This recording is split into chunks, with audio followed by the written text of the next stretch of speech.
Good evening. Welcome to another episode of Class Books with Rashad Mitchell. Let's get into it.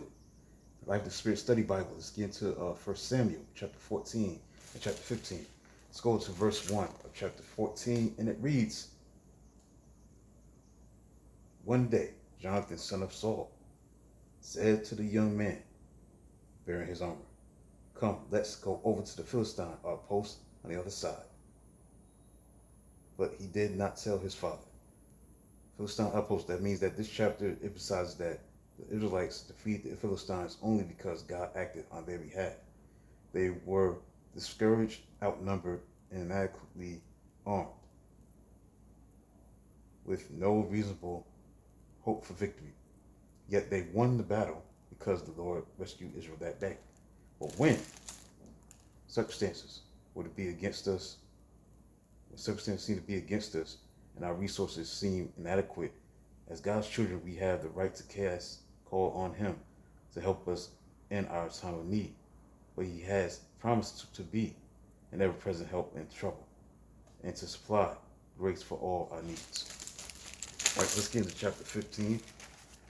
Chapter 15, there's a lot to read here, to digest and read.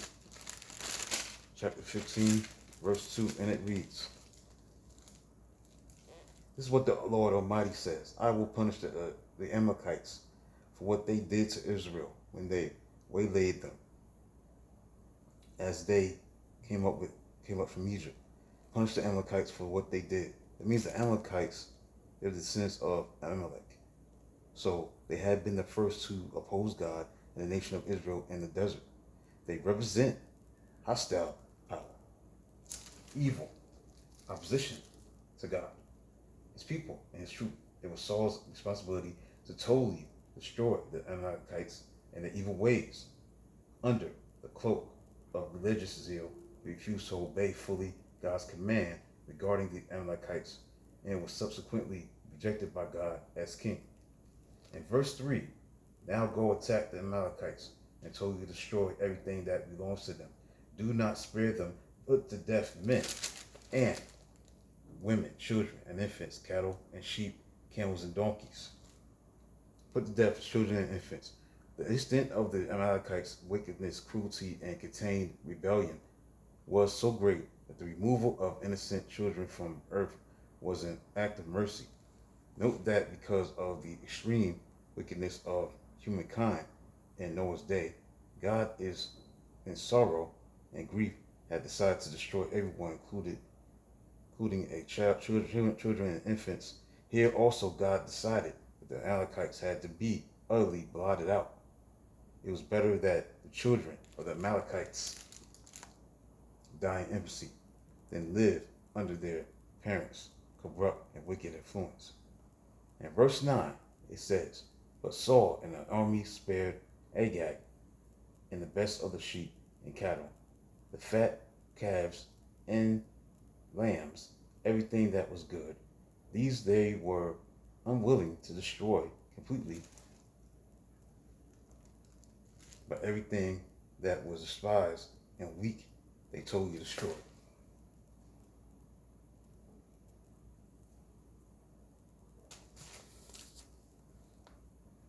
Verse 9, Saul said to the army, were unwilling to destroy completely. Now Saul volitionally disobeyed God and His clear instructions. The reason why, because he was not committed to God with all his heart. He felt God's word was good, but not so sacred that it must be followed in every detail. His rejection of the Lord's word is all the more significant because he had already been confronted for his disobedience.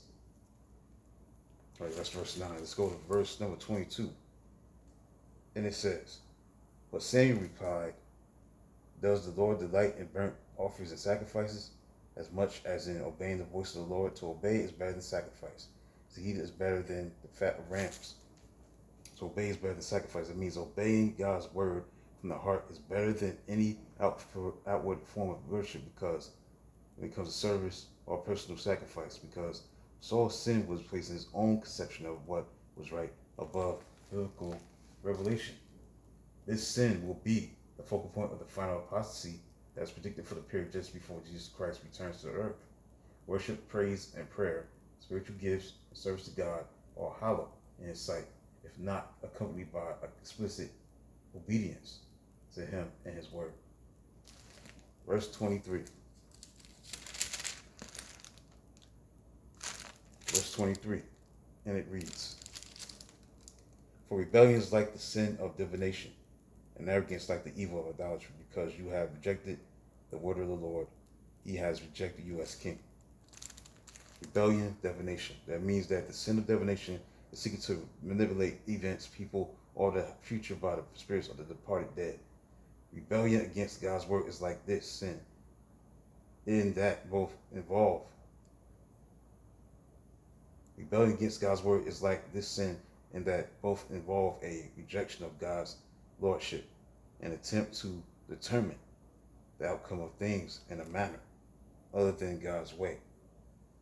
Furthermore, both sins take transgressors out from under God's protection and put them under the destruction power of Satan and evil spirits. He has rejected you as king. Number one, Saul's disqualification from being king, and the consequent rejection of his dynasty did not mean that God had forever rejected Saul personally. Although Saul's position as king would never again be restored, he could still be forgiven and enjoy a saving relationship with God by sincerely repenting and serving the Lord.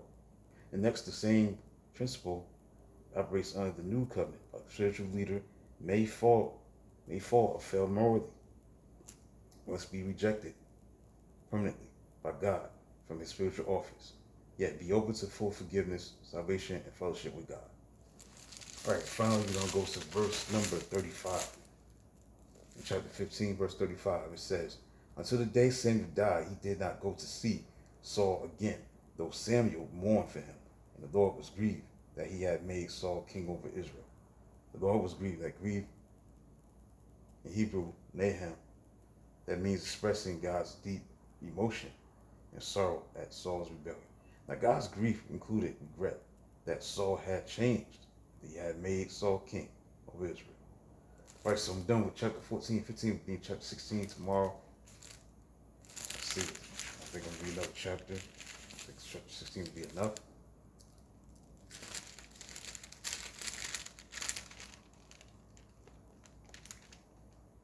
I think chapter 16 will be enough tomorrow. So that's it for the show for today. Hope you enjoyed it. Be back tomorrow. Until then, talk to you tomorrow for chapter 16 of 1 Samuel from the Life of Spirit Study Bible.